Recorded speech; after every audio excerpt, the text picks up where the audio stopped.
The Black Mafia. Not street thugs, not activists. A syndicate where Quran versus justified extortion, imams blessed hitmen, and radical Islam fused with cold-blooded capitalism. Philadelphia, 1973. A city choking on its own blood. The streets whispered a name that turned even hardened cops pale. Samuel Christian. But this wasn't just a gangster. This was the architect of America's most ruthless brotherhood, the Black Mafia. A syndicate where radical Islam met street terror, where a single failed hit would ignite an FBI manhunt spanning decades. Their reign, a masterclass in brutality. Their end, a warning etched in bullet casings and betrayal. Sam Christian. Sam Christian's legend began in the shadows of South Philly's crumbling row houses. By 14, he'd tasted his first arrest, a botched armed robbery with 3 older boys. By 20, his rap sheet read like a horror novel. Gambling dens raided at shotgun point, bodies dumped in oil-stained junkyards, witnesses who vanished before trial. But Sam wasn't just muscle. He was a strategist. In 1965, he stormed a high-stakes poker game, nylon stockings masking his face. When a player ripped the stocking off mid-raid, Sam didn't flee. He smiled. Bullets flew. 1 man dead. 3 witnesses. But fear sealed their lips like concrete. The case dissolved into nothing. "You see him?" the lead detective warned rookies, voice trembling. "Shoot first. He won't let you breathe."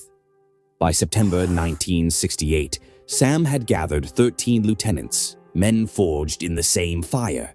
Nathaniel, rock and roll. Williams, an arsonist with a taste for gasoline. Richard Icepick James, a contract killer who left bodies pinned to alley walls with railroad spikes. Jerome Barnes, a hulking enforcer whose fists could crack ribs through a winter coat. Their creed was simple: loyalty or death. Their first blood came on April 19, 1969, when Williams dared to double-cross the Brotherhood, skimming cash from a dice game heist. Sam's verdict was swift and merciless. Williams was dragged from a 15th Avenue bar, driven to a Philly suburb, and dumped with 4 slugs in his chest, 2 in the heart, 2 in the skull. No arrests, just whispers. Fear became Sam's currency. Bars refusing his protection tax burned. A bartender in Germantown was torched alive for $250. Patrons sipped whiskey in silence, eyes glued to their glasses. "You pay or you pray," Sam told a trembling shop owner, pressing a Quran to his cheek. Allah's watching. But Sam's true genius was an unholy alliance. In 1969, the Black Muslims of Temple No. 12, 10,000 strong, armed with smuggled rifles and Shabaz's fiery sermons, loomed as rivals. Sam didn't fight them. He joined them. At a mosque pulpit, Jeremiah Shabazz, the preacher who'd radicalized Muhammad Ali, roared about divine justice. Sam knelt, kissed the Quran, and whispered, "Allah gets his cut. I get mine." The deal? $4,000 monthly to the temple. In return, Nation of Islam lawyers framed crimes as racial persecution, judges hesitated, and mosque basements hid fugitives. Islam became armor. The Black Mafia's reign truly began on January 4th, 1971, when Nudie Mims led 8 men into Hakeem's Furnishings, a North Philly store whose owner had dared mock Sam's tax. 20 customers were hog-tied, 2 shot point blank. Gasoline doused the bodies. As flames licked the ceiling, Mims pocketed $3,000. Cops called it business rivalry. Sam called it advertising. 2 months later, his men hit 2 banks. Employees stripped naked, beaten with pistol grips. $122,000 stolen. They laughed while counting cash, a teller later gasped, her face still bruised. Their move into drugs was inevitable. Heroin was their commodity, and control was their obsession. Frank Matthews, a powerful New York drug trafficker, was their connection. But when Matthews refused to share his territory, The Black Mafia responded with unbridled violence. They took out his associates one by one until Matthews got the message, forced to pay for doing business in their turf.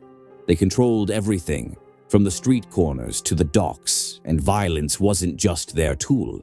It was their sales pitch.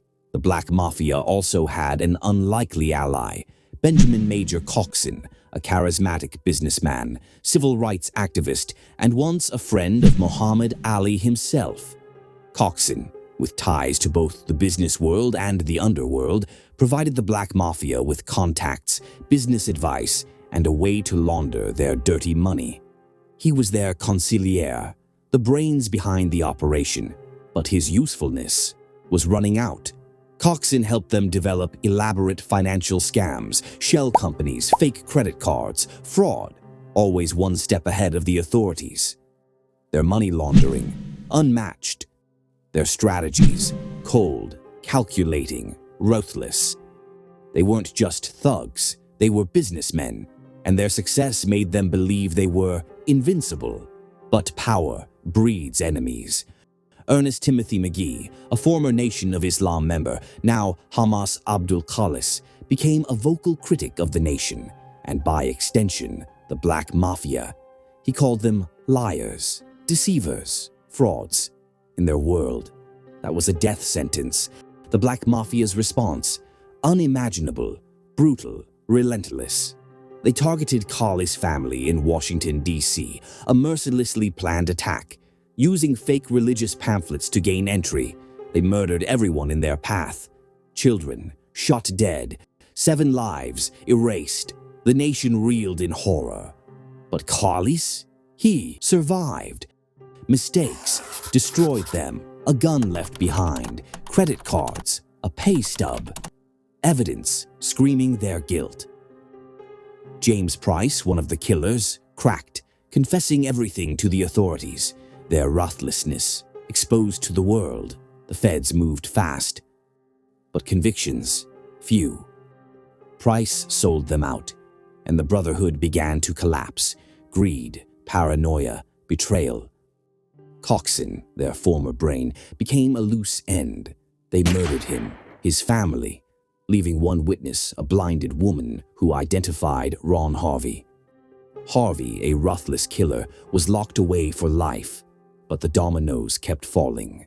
Sam Christian, the kingpin himself, was dragged to prison, his empire crumbling.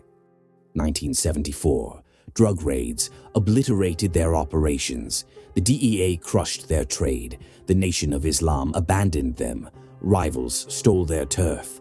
By the 1980s, their comeback was pathetic. Doomed, Christian, released in '88, was a fading ghost, arrested again, dying forgotten in a nursing home. The Black Mafia, erased. But wait. Considering their tactics, did the Black Mafia use more vicious methods than MS-13 or less? Let us know what you think in the comments. See you in the next episode.